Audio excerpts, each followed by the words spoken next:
Hello बच्चों, और आप सभी का स्वागत है हमारे इस चैनल पर। चलिए हम एक आज नई कहानी सुनते हैं। कहानी का नाम है 3 मछलियाँ। एक नदी में 3 मछलियाँ रहती थीं।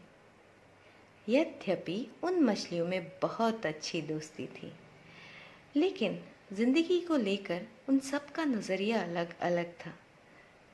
पहली मछली कोई समस्या सामने आने पर उसे निपटने में भरोसा करती थी। दूसरी मछली का मानना था कि मुसीबत सिर पर आने का इंतज़ार करने की बजाय समय रहते उससे निपटने का उपाय कर लेना चाहिए।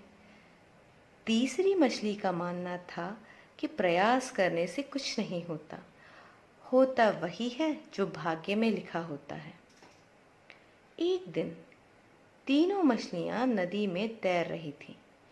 तभी उन्होंने नदी के तट पर बैठे 2 मछुआरों को आपस में बातें करते हुए सुना कि वह कल से यहाँ पर मछलियाँ पकड़ना शुरू कर देंगे।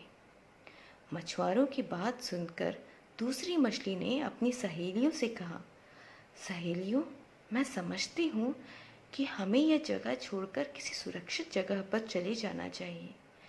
यहाँ हमारी जान खतरे में है। लेकिन दूसरी मछली के खूब समझाने के बाद भी पहली और तीसरी मछली ने उसकी बात नहीं मानी। दूसरी मछली उन दोनों का साथ छोड़कर नदी के किसी और जगह पर चली गई। अगली सुबह मछुआरे उस नदी के तट पर मछलियां पकड़ने लगे। पहली और तीसरी मछली जाल में फंस गई, लेकिन पकड़े जाने के बाद भी पहली मछली ने हिम्मत नहीं हारी। उसने मछुआरे से बचने के लिए मरे जाने का नाटक किया।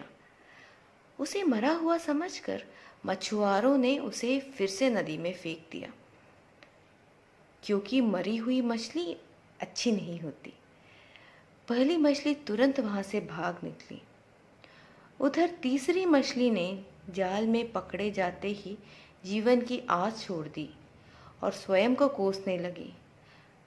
अगर उसने अपनी सहेली की बात मानी होती तो आज वह भी बच जाती। और इस कहानी से हमें शिक्षा मिलती है कि हमें दूरदर्शी और बुद्धिमान बनना चाहिए। तो कैसे लगी आप सभी को इन 3 मछलियों की कहानी? मैं आशा करती हूँ आपको पसंद आई होगी। अगर आपको पसंद आई है तो आप हमारे चैनल को लाइक, शेयर और सब्सक्राइब ज़रूर करें। अब मैं आप सभी से मिलूँगी एक नई कहानी के साथ। तब तक के लिए धन्यवाद।